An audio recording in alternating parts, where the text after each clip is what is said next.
Fluide Glacial, le célèbre magazine de bande dessinée humoristique créé par Gottlieb, fête ses 50 ans. Pour l'occasion, un numéro très spécial est sorti en kiosque le 1er avril. Son rédacteur en chef, Clément Argouarch, est notre invité. Bonjour. Bonjour. Merci d'être avec nous. 50 ans déjà, oui, déjà. Et pas une ride. Comment Fluide Glacial a réussi à résister pendant 50 ans sans publicité? Vous diriez que c'est un miracle. C'est un miracle. Et en fait, la difficulté de ne pas avoir de publicité a été ressentie pendant des années. Et je pense que c'est ce qui fait notre force maintenant. En fait, on a réussi à construire un modèle où on repose uniquement sur la confiance de nos lecteurs et du coup leur soutien sans faille. Et on n'est pas du coup tributaire des baisses de coûts d'annonceurs comme on peut ressentir beaucoup dans la presse actuellement. Donc au final, à partir du moment où Gottlieb avait créé un cadre, un esprit et un humour qui a plu à beaucoup de lecteurs, ça a permis de créer une sorte de fidélité que nous, on essaye de perpétuer en préservant cet esprit vraiment bien digne à Fluide Glacial. C'est le seul survivant de la nouvelle presse BD. La presse va mal. La presse va mal, ça fait des années que la presse va mal. Alors c'est le seul survivant, il y a quand même Métal Hurlant qui revient, donc qui a eu des ruptures mais qui revient et qui ont fêté aussi leurs 50 ans avec une belle vigueur. Donc on est content en fait nous de voir qu'il y ait d'autres magazines de BD qui sont encore là et présents, c'est important pour nous parce qu'on trouve qu'on a plus de force ensemble.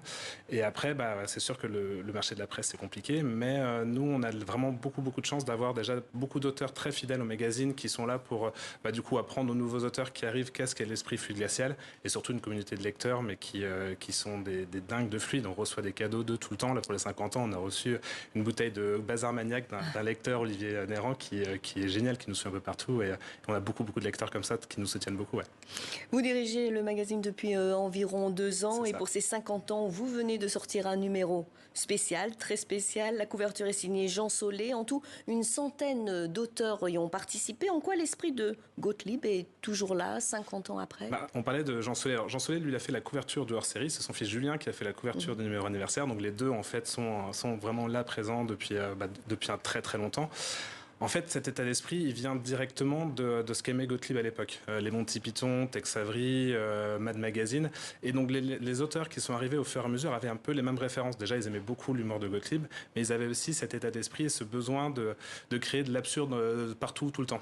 Donc, en fait, on a toujours une typologie d'humour très variée dans le magazine. Gottlieb avait vraiment voulu amener différents types d'humour. On va avoir de l'humour noir, de l'humour sociétal, de l'humour plus léger, de l'humour potache.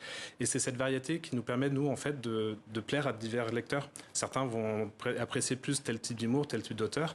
Et en fait, nous, on essaie toujours de perpétuer cette recette et cet équilibre assez difficile à jauger, mais qui est hyper intéressant entre ces différents auteurs et ces différents styles d'humour.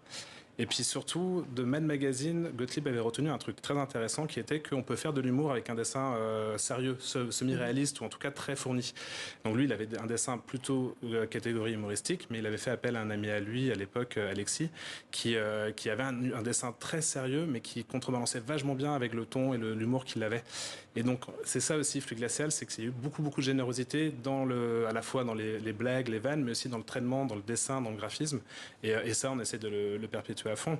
Et donc pour le numéro anniversaire, l'idée c'était aussi de récompenser un peu les lecteurs et de les surprendre avec une couverture qui se déshabille. Oui, alors je ne dévoilerai pas ce qu'il y a à l'intérieur, mais j'ai regardé effectivement. Alors Fluide Glacial est né donc il y a 50 ans, le 1er avril 1975 justement. Quelle était l'idée de départ de ses fondateurs? Alors en fait, ce qu'il faut comprendre quand la Fluide s'est créée, c'est qu'il faut déjà regarder juste un tout petit peu en arrière. Gottlieb a beaucoup grandi avec Pilote. Pilote qui était le gros magazine de BD de l'époque. Il a rencontré Goscinny avec qui il a fait les Dingos Dossiers et puis après il a fait la rubrique à Braque. Et Pilote c'était un mastodonte dans la presse à l'époque, mais c'était vraiment un public familial. Et on approche des années 68, la société évolue énormément et Gottlieb a un peu besoin de sortir de ce carcan et d'avoir un peu plus de liberté.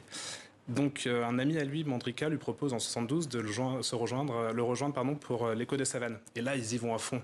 On va avoir toutes sortes d'humour, mais un peu osé, c'est un peu scato, même des fois assez cul. Et donc avec Bretéché, Mandrika et Gottlieb, ils tiennent ce magazine pendant 3 ans.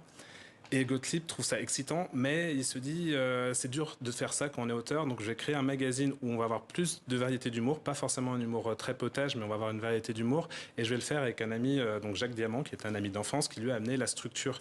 Et ensemble, ils ont très vite pensé à créer une société qui va avoir à la fois un magazine, mais aussi des albums qui sortent en librairie. Donc ils sortent Les Guélurons en librairie, ce qui permet de financer les auteurs du magazine, et donc on a continué année après année à construire ces 2 piliers. Comment le magazine a évolué? Aujourd'hui, est-ce qu'on peut rire de tout, comme le dit la fameuse expression? C'est vrai que c'est la question qu'on entend souvent et je pense que on compare toujours avec Desproges, Coluche, Gottlieb à l'époque et en fait ce qu'il faut voir c'est le contexte de l'époque. Ils sortaient d'un carcan très très fort avec une censure et donc ils ont eu besoin d'exploser tout ça. Aujourd'hui on n'a plus vraiment de censure, on est libre de parler de tout. On va peut-être avoir un contre-pouvoir qui va être les réseaux sociaux où on sent que tout peut s'emballer très vite. Donc le jeu pour nous, pour nos auteurs et je vois aussi avec beaucoup d'humoristes parce que dans le stand-up ça existe aussi beaucoup, il y a une liberté de ton. Le jeu va être de réussir à dire ce qu'on veut, à aller aussi loin qu'on peut, tout en essayant de trouver une écriture assez intelligente et assez fine pour pas tomber dans le gratuit. Et nous, avec Fluide Glacial, en fait, à partir du moment où on a pris vraiment le principe de Gottlieb qui était on rit avec et on rit pas d'eux, c'est-à-dire qu'on va vraiment essayer d'embarquer les lecteurs avec nous et plutôt pointer le doigt sur une absurdité de la société que sur une classe sociale ou autre, bah derrière, ça nous permet d'adhérer un peu plus, faire adhérer plus de monde à notre humour et de passer sous les fourches codines du politiquement correct. Alors dans ce numéro spécial, on retrouve des figures emblématiques du magazine à ses débuts, comme les Bidochons de Binet. Aujourd'hui, c'est qui les Bidochons de Binet? Alors les Bidochons de Binet, on ne les a pas encore parce que c'est quand même, je pense pas qu'on les aura jamais. C'est une série assez particulière. C'est la plus grosse série pour Fluide Glacial qui a vendu des millions d'exemplaires. On va peut-être avoir 2 écoles aujourd'hui. On va avoir Emmanuel Rosé avec Faut pas prendre les cons pour des gens, qui est vraiment notre série phare actuellement. Et Emmanuel a réussi à créer, lui en gros, il s'amuse à faire de faits sociétaux très forts, genre les dysfonctionnements dans les hôpitaux publics, l'éducation nationale aussi qui est laissée en perte. Tous ces trucs-là qu'il observe dans la société, en fait, il pointe le doigt dessus et il étire l'absurdité de ces situations pour réussir à amener au rire. C'est assez particulier parce que quand il fait une planche sur les SDF, c'est une cause qu'il suit beaucoup et il y va à fond, mais pour que nous, on prenne conscience de notre regard sur les personnes en situation de mal logement. Et à côté, on a les mémés de Frécon qui amènent aussi cette fraîcheur qu'on aime bien. Merci beaucoup Clément Argouage d'être venu sur le plateau de TV5 Monde. Je rappelle que Fluide Glacial fête ses 50 ans avec une surprise à l'intérieur du magazine. Et que